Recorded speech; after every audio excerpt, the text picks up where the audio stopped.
ज्यावेळेला यायचो शाळेतनं त्याला बऱ्याच वेळा असं झालं की ना सर म्हणायचे अरे जा रे तिकडनं नेट घेऊन ये इथे इनफॅक्ट जितू ठाकरे पण आहे. जितूची बिल्डिंग इकडे हिरव्या रंगाची मला नीट आठवतं हिरव्या रंगाची बिल्डिंग होती.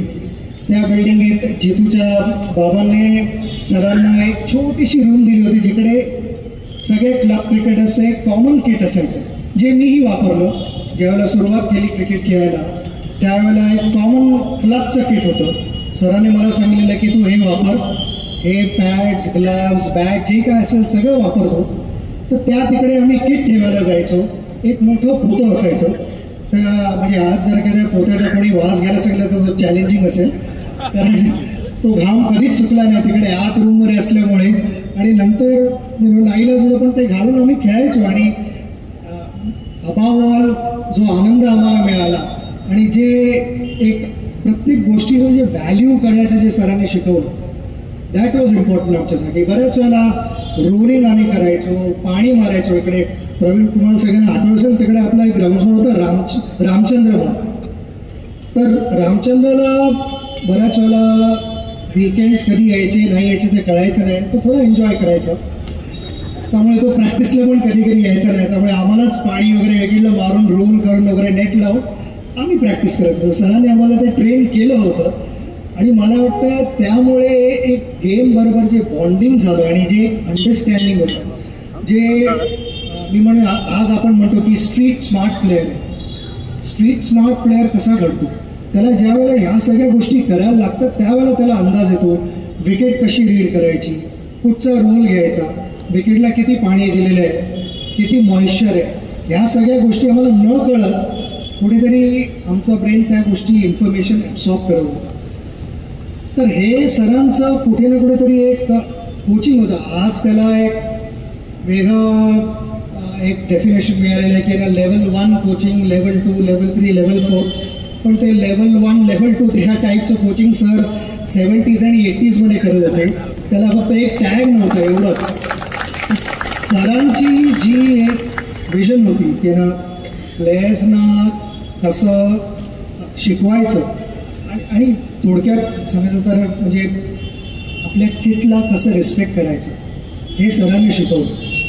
म्हणजे आज रिटायर झाल्यानंतर पण मी बऱ्याच वेळेला सांगतो मी बघतो बरेच वेळेला आत येतात बॅट फेकतात आणि बरंच काही चालू असतं. मी ह्या बॅटमुळे तू ह्या ड्रेसिंग रूममध्ये बसलायस आज तर कधी फेकू नको. आणि याचे बरेचसे प्लेयर्स आहेत हे ऑन रेकॉर्ड त्यांनी जाऊन बोललेले आहेत. इकडे अनेकसे मला यंग क्रिकेटर्स पण दिसत आहेत. प्लीज हे लक्षात ठेवा की तुमचं क्रिकेट किट ते बॅट असो ग्लव्स काही असो कधीच फेकू नका. त्याचा ऑलवेज मान ठेवा. त्याचं एक स्थान आहे तिकडेच ते असायला पाहिजे. तुम्ही तुमचं जे फेल्युअरचं फ्रस्ट्रेशन तुमच्या किटवरती नका. तुमच्या किटमुळे जे काही आम्ही आज बसलो इकडे स्टेजवरती ते क्रिकेटमुळे बसलेलो आहोत. तर त्या गोष्टींचं तुमच्या किटचं रिस्पेक्ट करा. हे सरांचं एक लहानपणापासून आम्हाला एक ट्रेनिंग होतं आणि ते आम्ही ऑलवेज बाळगत आलेलो आहोत. आणि पुढच्या जनरेशनला आम्ही सरांचे मेसेजेस पास ऑन करू हेच आम्ही प्रॉमिस देऊ शकतो. या क्षणी त्यांच्या एवढं चांगलं करू की नाही मला वाटत नाही. आम्ही कोणीच त्या लेवलला पोहोचू शकत नाही पण प्रयत्न करू शकतो. Absolutely. If you respect the game will respect you back. Absolutely. Sir ही चर्चा थोडी आणखी पुढे जर आपण म्हणायला गेलो शाळेमध्ये ट्रिपल सेंचुरी असतील, डबल सेंचुरीज असतील, मॅच विनिंग नॉक्स असतील, सर कधी कौतुक करायचं का? सरांची कौतुक करण्याची स्टाईल थोडी वेगळी होती. जसे बल्लूजी आत्ता बोलले की काही न बोलता भरपूर बोलायची. नुसती ते एक नजर इनफ होती आम्हाला सगळ्यांना. एका सरांनी आमच्याकडे बघितलं की कळायचं की सर आज खुश आहेत की रागावले आहेत, थोडे अपसेट आहेत, डिसअपॉइंटेड आहेत. सरांच्या बॉडी लँग्वेजवरनं कळायचं. सर मला कधीच वेलपेड बोलले नाहीत. मी ऑब्व्हियसली माझ्या स्पीचमध्ये पण बोललो. फायनल स्पीच रिटायरमेंट स्पीच होता त्यावेळेला मी बोललो की सर आज तुम्ही मला वेलपेड म्हणू शकता कारण ह्याच्यानंतर मी परत कधी खेळायला जाणार नाही आहे इंडियाला. पण सगळे माझ्याबरोबर अग्री करतील की नाहीतर सरांची अशी समज होती की याला वेलपेडवर हा जाऊन झाडावरती बसेल एकदम त्याला वाटतं काहीतरी सॉलिड अचीव केले आणि नेक्स्ट मॅचमध्ये काय दिवे लावेल काय माहिती नाही. त्यामुळे सरांनी तो चान्स घेतला नाही कधीच आणि आम्हाला कधीच वेलपेड बोलले नाही. पण मला माहिती होतं की मॅच झाल्यानंतर सर बऱ्याच वेळेला पैसे द्यायचे आणि म्हणजे जा रे तिकडे एक वडापाव खाऊन ये, म्हणजे मला माहिती आहे की आज मी काहीतरी चांगलं केलं. तेव्हा आझाद मैदानाला मॅच असेल तर चौपाटीला स्कूटर थांबवली, भेळ वगैरे दिली, काहीतरी दिलं तर मला ते इनफ होतं मला समजायला की ना आज सरांचा मूड चांगला आहे, मी खरंच काहीतरी चांगलं केलं आहे. आणि तसं ऑलवेज एक अफेक्शन होतं सरांचं. पण ज्या वेळेला सर अपसेट असायचे त्यावेळेला बऱ्याच जणांना स्टंप मिळाले, काही स्क्वेअर कट्स पण मिळाल्या, काही स्ट्रेट ड्राईव्ह मिळाले, तर ते ॲक्सेप्टेबल होतं. कारण आम्हाला माहिती होतं त्या क्षणी कधी कधी राग यायचा, पण नंतर जाऊन विचार करायचो घरी तर का करताय. सर काय परत जाऊन रन्स करणार नाही आहेत. सरांना हेच पाहिजे की आम्ही जर का आमच्या चुका सुधारू शकलो तर काहीतरी करून दाखवू पुढे, ह्याची खात्री होती. म्हणून ती चूक वेळोवेळी ते सुधारायची. Yes absolutely. जोरदार टाळ्या वाजवा आपण या सुंदर अशा आठवणींसाठी. सत्तू सर देखील काहीतरी ऍड करतायत का? तरी जर आणखीन ही चर्चा जर पुढे आपण न्यायला गेलो तर तुम्ही असाल, तुमचे मित्र असतील शाळेतले किंवा त्या ह्याच्यातले त्या एजमधले, तुम्ही शाळेच्या सरांच्या घरी जायचं आणि सरांच्या घरी जे आदरातिथ्य होतं किंवा हॉस्पिटॅलिटी होती ती काही वेगळ्याच लेवलची होती असायची. नुसते गुरुपौर्णिमाला नाही जायचो बरं सर, आम्ही सरांच्या घरी जातो त्यावेळेला, पण इतर वेळेला सर आम्हाला इन्व्हाइट करायचे घरी. आणि त्यावेळेला एक आमचं फेवरेट डाएट असायचं मटन करी आणि विशाखा इकडे बसलेली आहे तर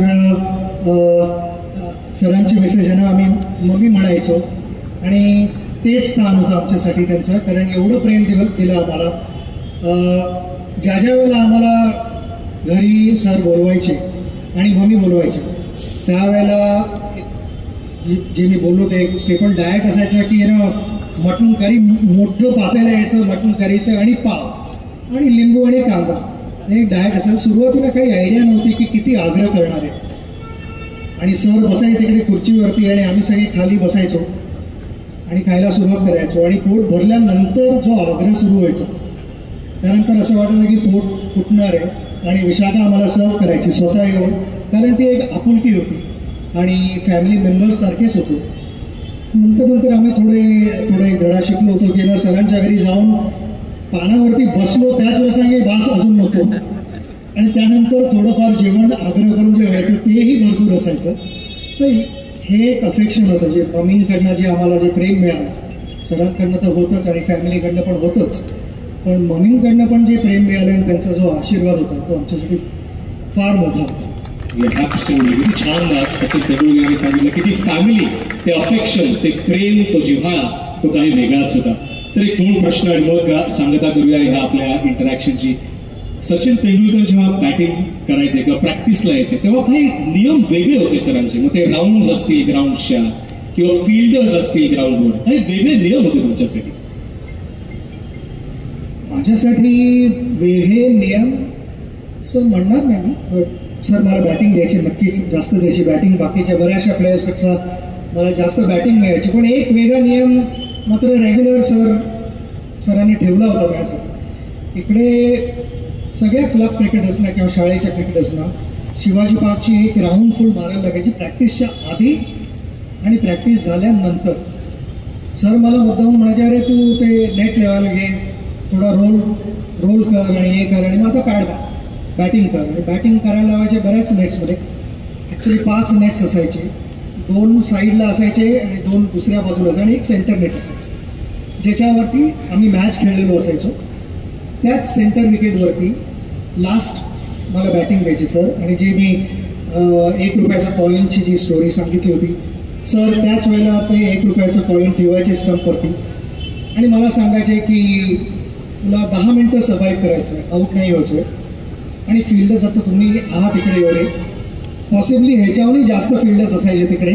कारण जितके माणसं शिवाजी पार्कात त्या क्षणी असायची त्या 10 मिनिटाला, कोणीही कॅच पकडला, कुठेही पकडला, या टोकाहून त्या टोकाला जर मी बॉल मारला आणि कॅच पकडला तर मी आऊट होतो.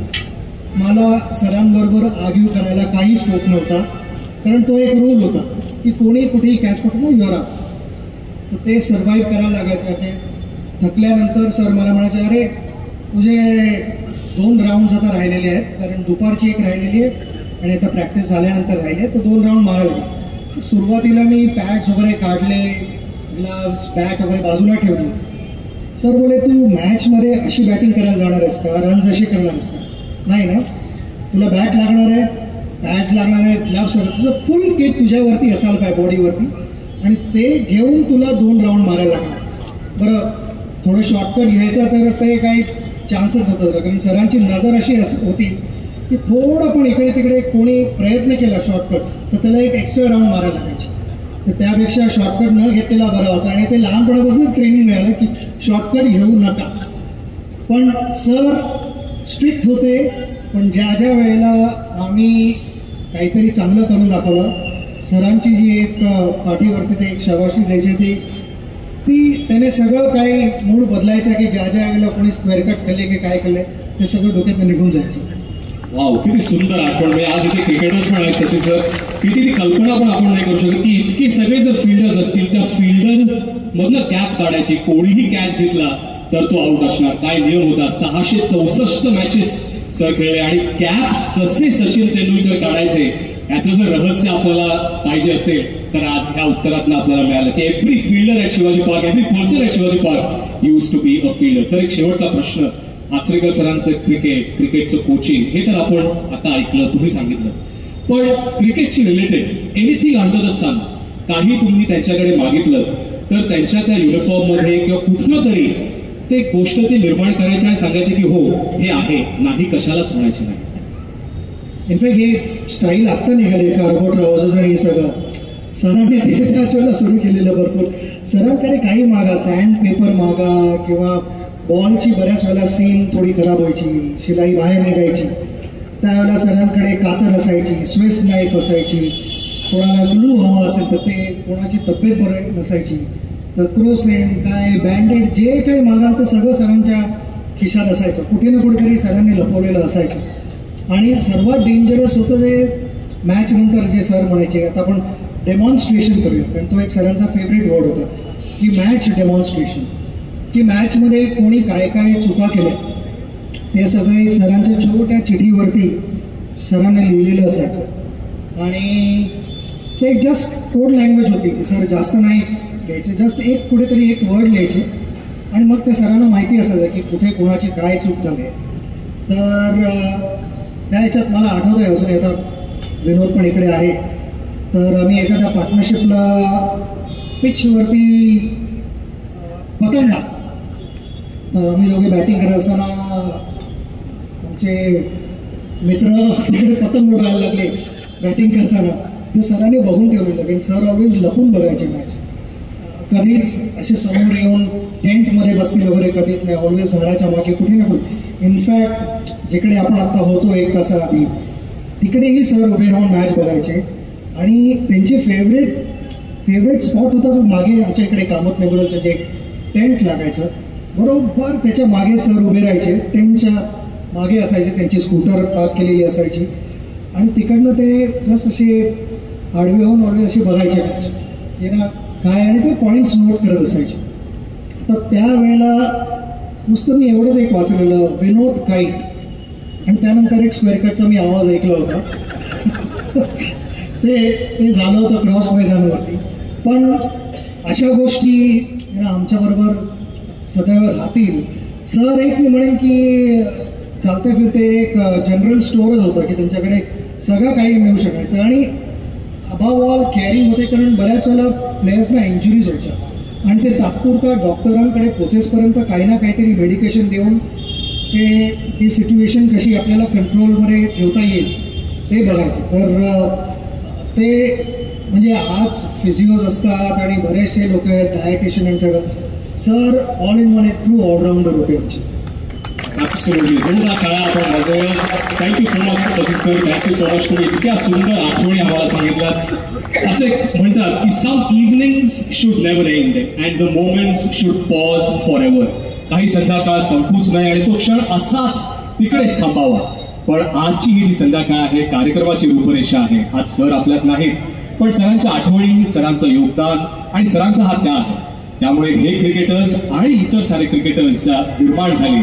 त्यासाठी पुन्हा एकदा सरांसाठी, सरांच्या विद्यार्थ्यांसाठी जोरदार टाळ्या आपण सगळ्यांनी वाजवल्या. Thank you so much. एक दोन गोष्टी